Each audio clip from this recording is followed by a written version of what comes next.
আসসালামু আলাইকুম। মেজিক ব্যাকরণ শিক্ষার পক্ষ থেকে সকলকে প্রীতি ও শুভেচ্ছা। সাথে আছি আমি তৌহিদুল ইসলাম। আজকে আলোচনা করব কারক নিয়ে। কারক নিয়ে অনেকেরই অনেক ধরনের সমস্যায় পড়তে দেখা যায়। বিশেষ করে পরীক্ষার হলে। কারক পুরোপুরি মাথায় নষ্ট করে দিচ্ছে। কারকের বইকে আজকে করব জয়। খুব শর্টকাটে ৫ থেকে ৭ মিনিটের মধ্যে কারকের বইকে করব দূর। সাথেই থাকুন। প্রথমে একটা বিষয় বলি, কারক নির্ণয়ের সবচেয়ে প্রধান কাজ হচ্ছে ক্রিয়াপদকে প্রশ্ন করা। অর্থাৎ কারক নির্ণয়ের প্রথম কাজ হচ্ছে ক্রিয়াপদকে প্রশ্ন করা। যেমন রহিম ভাত খায়। এবার কে রহিম? কোন কারক? প্রথমে বলছিলাম যে ক্রিয়াপদকে প্রশ্ন করা। কায়, এটা অবশ্যই ক্রিয়াপদ, আমরা সকলেই বলতে পারি। ক্রিয়াপদ কি? যার দ্বারা অর্থাৎ যাকে দিয়ে কোনো কাজ করানো হয় বা সমাধান করা হয় সেটা হচ্ছে কি? ক্রিয়াপদ।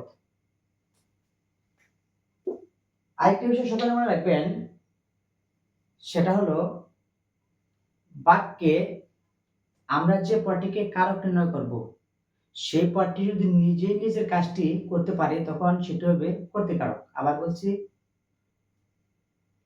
বাক্যে যে পদটির কারক নির্ণয় করব, সেই পদটি যদি নিজেই নিজের কাজটি করতে পারে তখন সেটা হবে কর্তৃকারক। আর যদি নিজে নিজের কাজটি করতে না পারে সেক্ষেত্রে সেটা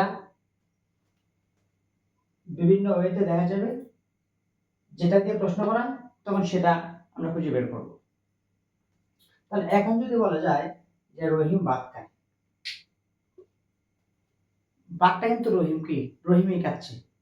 রহিম কিন্তু নিজের কাজটা নিজেই করছে। সেক্ষেত্রে কে ভাত খাচ্ছে? রহিম।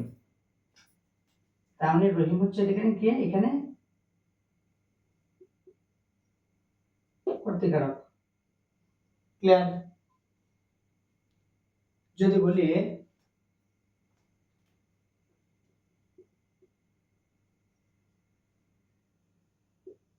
রহিমকে যেতে হবে, এখানে রহিম কি? কোন কারক? যাওয়ার কাজটা কিন্তু রহিমই করতেছে। অর্থাৎ কি? রহিমকে যেতে হবে। তার মানে রহিমকে এখানে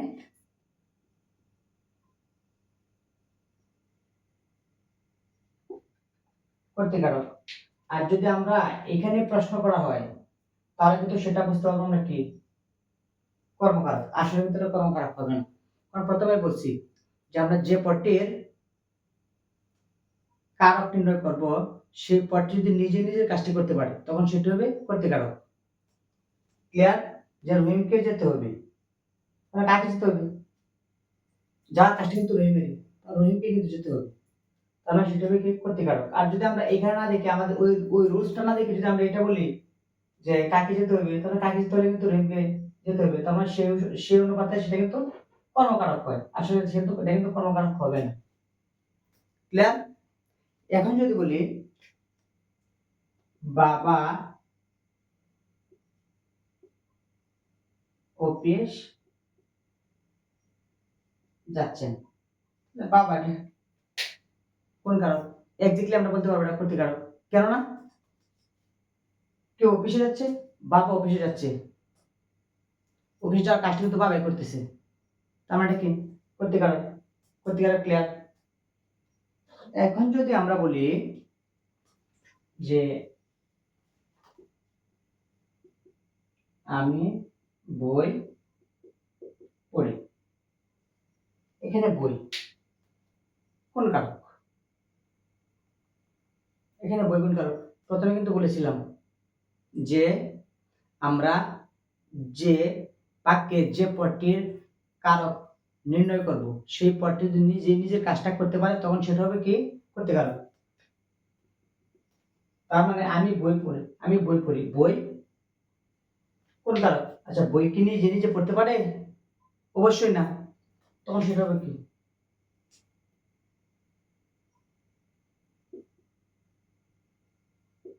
কর্ম কারক। আমি বই পড়ি, আমি কি পড়ি? বই পড়ি। কি বা কাকে দিয়ে প্রশ্ন হলে কি হয়? কর্মকারক, অবশ্যই কর্মকারক। আরেকটা যেমন আরেকবার বলি, যেমন ডাক্তার ডাকো, এখানে ডাক্তার কোন কারক? অবশ্যই এটা কর্মকারক হবে। কেননা ডাক্তার কি ডাক্তারকে ডাকে, না অন্য কেউ তাকে ডেকে আনে, ডেকে আনে বা অন্য কারোর মাধ্যমে সে আসে। সেক্ষেত্রে কি বলছিলাম, সেক্ষেত্রে সেটা হবে কে?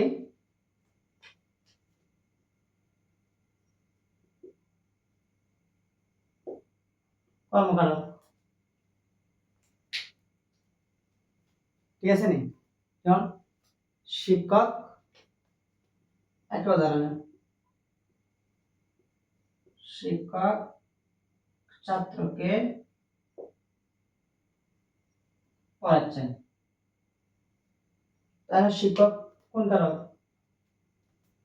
আমরা এখানে রোজ থেকে বলি যে শিক্ষক ছাত্রকে পড়াচ্ছেন, শিক্ষক কাকে পড়াচ্ছেন? ছাত্রকে পড়াচ্ছেন। আমার শিক্ষক কিন্তু তার কাজটা কি করছে? ছাত্র কিন্তু ছাত্রের কাজটা করতেছে না, শিক্ষক কিন্তু ছাত্রকে পড়াচ্ছে। অর্থাৎ শিক্ষক কাকে পড়াচ্ছেন? ছাত্রকে পড়াচ্ছেন। সেক্ষেত্রে সেটা হবে কি? কর্মকারক। ক্লিয়ার?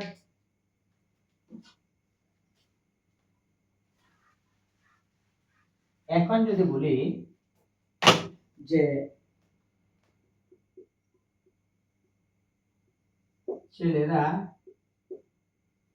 ফুটবল খেলে, এখানে ফুটবল কোন কারক? আর আবার যদি বলি ছেলেরা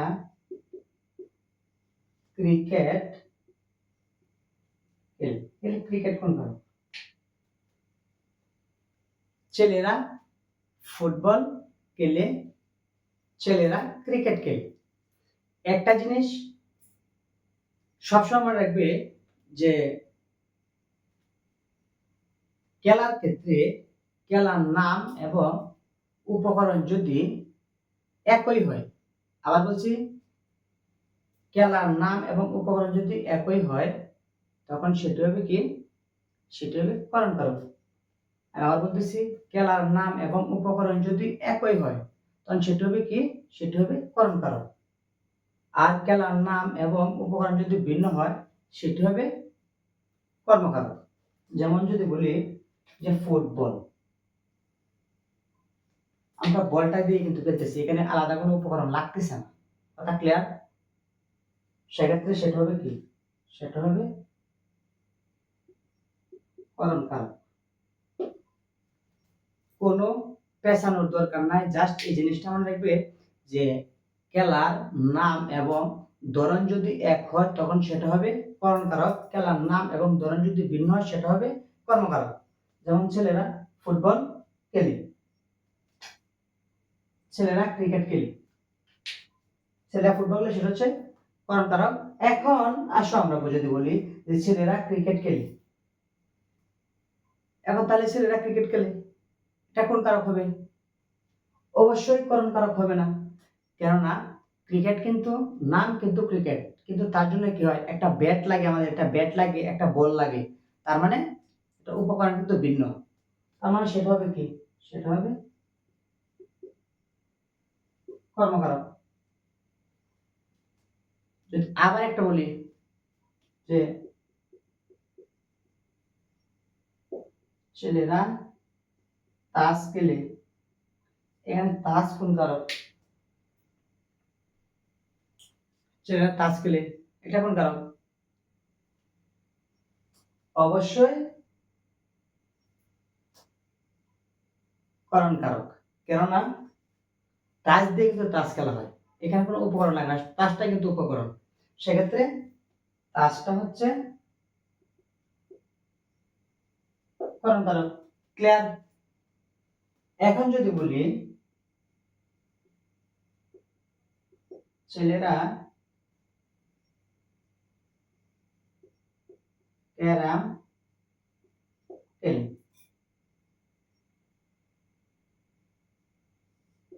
ক্যারাম কোন কারক? আমি প্রথমে বলছিলাম খেলার নাম যদি এক হয়, উপকরণ যদি ভিন্ন হয়, সেক্ষেত্রে সেটা হবে কি?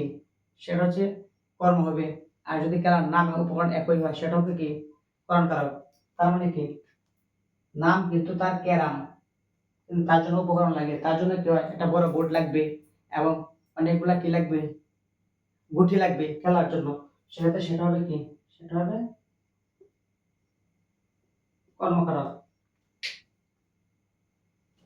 এখন আরেকটা উদাহরণ বলি।